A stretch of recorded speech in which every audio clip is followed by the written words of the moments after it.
تو آج شاید کوئی گھرانہ، شاید کوئی خاندان، خوش قسمت گھرانہ خاندان ایسا ہو جو آپس کے جھگڑوں سے محفوظ ہو.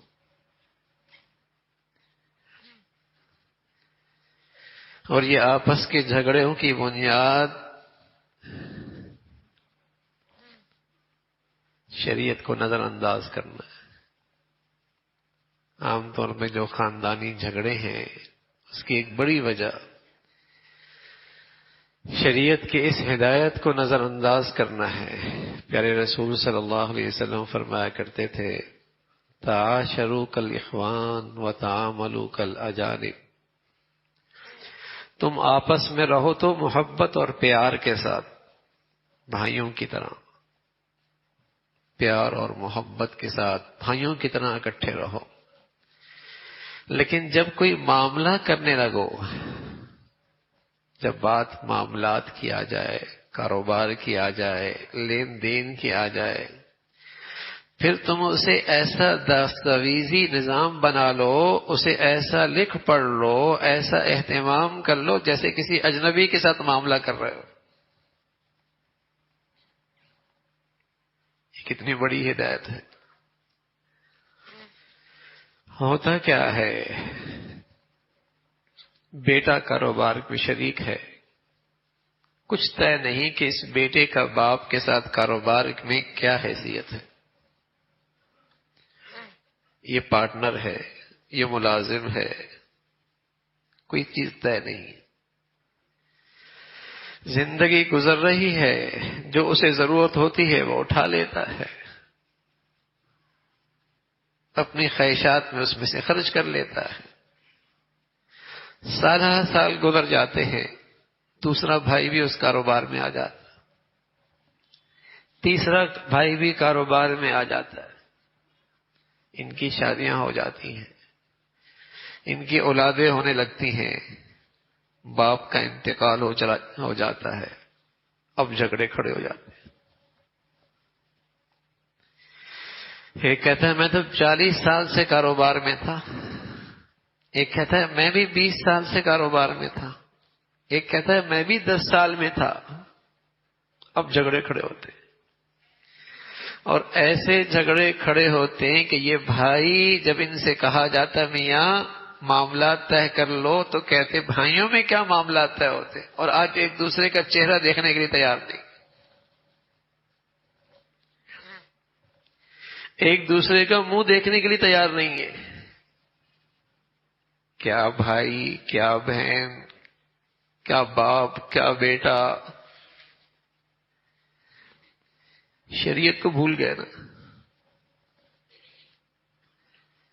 شریعت کے پیغام کو نہ دیکھا، نہ سنا، نہ سیکھا، نہ پوچھا کہ اس موقع پہ کیا کرنا چاہیے.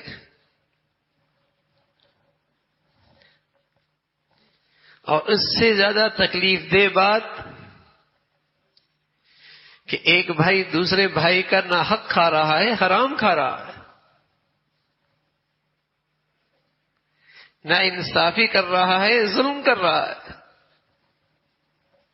نمازیں بھی چل رہی ہیں، روزے بھی چل رہے ہیں، حج بھی چل رہے ہیں، لیکن یہ معاملات کی ایسی کوتاہی ہے جس نے ساری دینداری صاف کر دی. رسول اللہ صلی اللہ علیہ وسلم فرمانے لگے یہ آپس کا جھگڑا کیا ہے، الحالقہ، یہ تو موڑ دینے والا ہے، کوئی دین نہیں باقی رہتا، سارے دین کے نور صاف ہو جاتا. کوتاہی کہاں ہوئی کہ جب بات معاملات کی آئی وہاں شریعت کو نظر انداز کر دیا. جب بات لین دین کی آئی، کاروبار کی آئی، وہاں شریعت کو نظر انداز کر دیا. رسول اللہ صلی اللہ علیہ وسلم فرمانے لگے رہو بھائیوں کی طرح، محبت سے، پیار سے. لیکن جب معاملہ کاروبار کا آ جائے، معاملات کا آ جائے، لین دین کا آ جائے، ایسا معاملہ کرو جیسے اجنبی ہوتا ہے. تحریر کر، معاملہ بالکل صاف ہو، کہیں ابہام نہ رہے.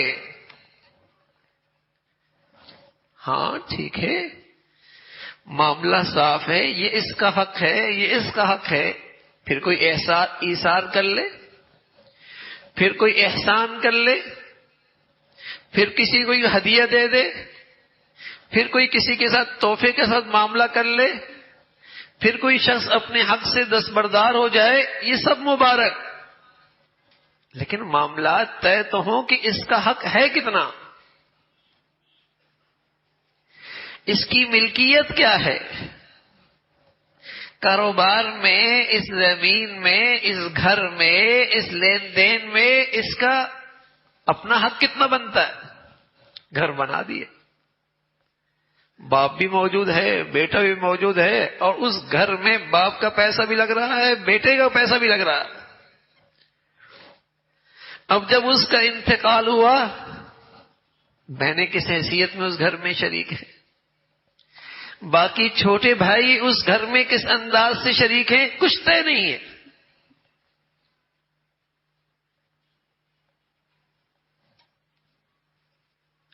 ساری زندگی جھگڑوں میں گزرتی ہے، پھر بلکہ پھر نسلیں اس جھگڑوں کو بھگتتی ہیں۔ نہ صرف جھگڑے میرے عزیزو، ظلم ہو رہا ہوتا ہے، لقمہ حلال نہیں رہتا، انصاف نہیں ہے لین دین میں، یہ طے نہیں ہے کہ اس کی ملکیت کیا ہے۔ رسول اللہ صلی اللہ علیہ وسلم فرمانے لگے، ہم تمہیں بتائیں ایسا عمل جو نفلی روزوں سے بڑھیا، نفلی نماز سے بڑھیا، نفلی صدقے سے بڑھیا۔ کہ یا رسول اللہ، فرمایا اصلاح ذات البین، آپس میں دل جڑی ہوئی ہو، آپس میں صلح صفائی کے ساتھ زندگی گزر رہی ہو، وفساد ذات البین الحالقہ، اور آپس کا جھگڑا یہ تو دین صاف کر دیتا ہے۔ غیبت ہوتی ہے، تنقید ہوتی ہے، تہمتیں لگتی ہیں، بدگمانیاں ہوتی ہیں، یہ جھگڑا کیا ہے، یہ گناہوں کی فیکٹری شروع ہو جاتی ہے۔ کوتاہی کہاں ہوئی؟ معاملات کے سلسلے میں شریعت کو نظر انداز کر دیا۔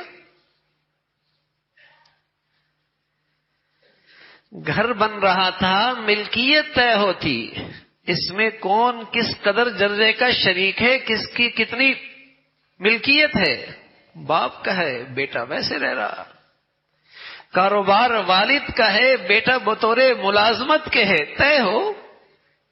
ٹھیک ہے، پہلا بڑا بیٹا ملازمت کے طور پہ آیا، پھر چھوٹا بیٹا آیا، پھر اس کے بعد چھوٹا آیا، والد دنیا سے چلے گئے، شریعت کے مطابق سب میں برابر کی تقسیم ہو۔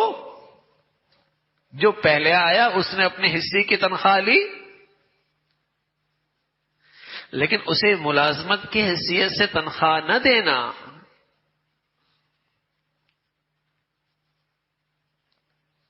اس کی حیثیت طے ہی نہ ہونا، جھگڑوں پہ زندگی گزر رہی ہوتی ہے۔ میں عرض کر رہا ہوں میرے عزیزو، پہلے تو ابتدا میں کہتے ہیں بھائیوں میں کیا لڑائی، بہنوں میں کیا جھگڑے، ان آپس میں کیا معاملات، پھر ایک وقت آتا ہے ایک دوسرے کو دیکھنے کے لیے تیار نہیں ہوتے۔ ہر خاندان کا یہی حال ہے۔ ایک بڑی وجہ ہمارے گھروں کی، خاندانوں کی جھگڑوں کی یہ ہے۔ دوسری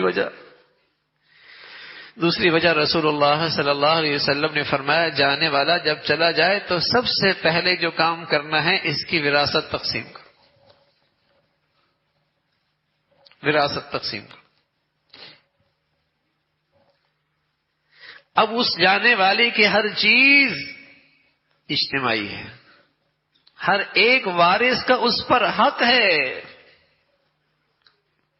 اب تو کسی کے لیے یہ بھی جائز نہیں ہے کہ اس مال کے بارے میں یہ فیصلہ کر دے کہ اس کو اللہ کے راستے میں دے دو۔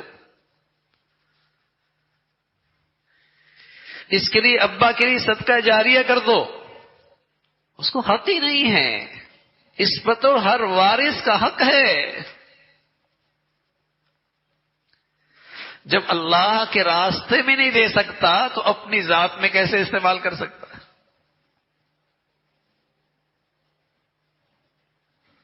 حلال نہیں رہے گا اس کے لیے.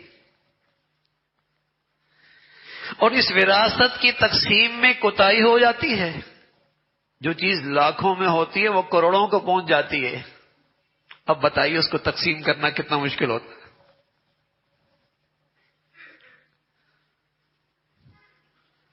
معاملہ پوتوں تک آ جاتا ہے, بات نواسوں تک پہنچ جاتی ہے. اب بتائیے اس کو تقسیم کرنا کس قدر مشکل اور بربادی کتنی ہے, ہلاکت کتنی ہے کہ اس کا لقمہ حلال نہ رہا.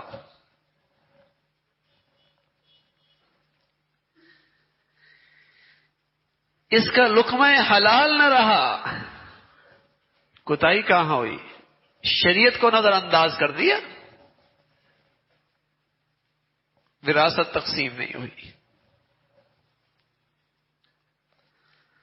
اور پھر جب کوئی آدمی اپنے حق کے لیے کھڑا ہوتا ہے, میرے عزیزو بتائیے وہ حق لینے والا ایسا جیسے وہ قرضہ مانگ رہا ہو. حق لینے والا یوں جیسے کوئی قرضہ مانگ رہا ہے, اس کے ساتھ وہ سلوک ہوتا ہے.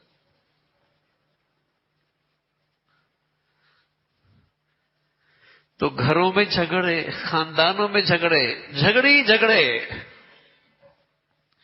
اور اس کی نحوست رسول اللہ صلی اللہ علیہ وسلم نے فرمایا حالقہ سارا دین صاف ہو جاتا. ہر وقت دوسرے کے لیے دل میں بغض ہے. جب آدمی کا اختیار نہیں چلتا, قدرت نہیں چلتی, حق نہیں لے سکتا تو کیا ہوتا ہے؟ بغض ہوتا ہے, کینہ ہوتا ہے, نفرت ہوتی ہے.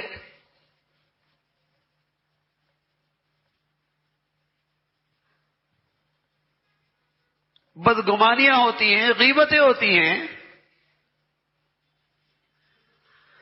تو بظاہر عبادات ہو رہی ہوتی ہیں لیکن سارے معاملات خراب ہو گئے, ساری عبادات بھی ضائع ہو رہی ہے.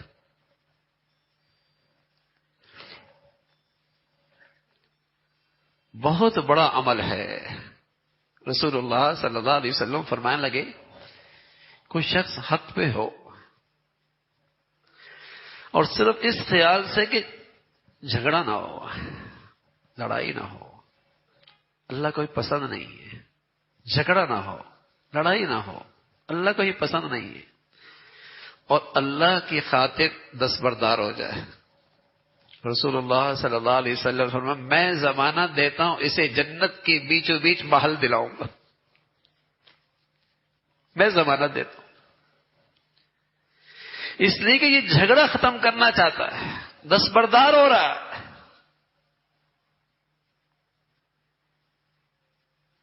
اللہ حفاظت فرمائے. اب تو جھگڑے ختم کرنے والے کوئی ڈھونڈنے سے ملے گا, جھگڑا کرنے والے بہت ملیں گے. دلوں کو ملانے والے کوئی ڈھونڈنے سے ملیں گے, دلوں میں غلط فہمیاں توڑنے والے بہت ملیں گے.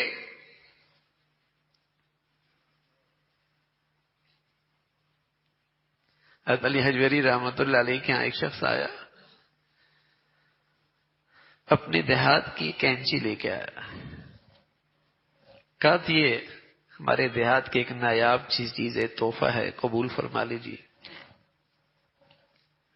حضرت نظریں جھکائے ہوئے تھے, نظریں اٹھائیں اور فرمایا بیٹے تم کینچی لے کے آئے ہو, کینچی لے کے آئے ہو, سوئی لے کے آتے تو. اس لیے کہ ہمارا کام کاٹنا نہیں ہے, ہمارا کام تو جوڑنا ہے. اب تو طنز تنقید زبان کینچی کی طرح چلتی ہے.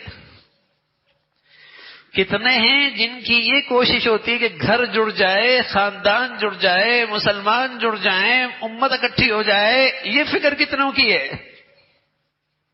ہر جگہ یہ آگ لگی ہوئی ہے.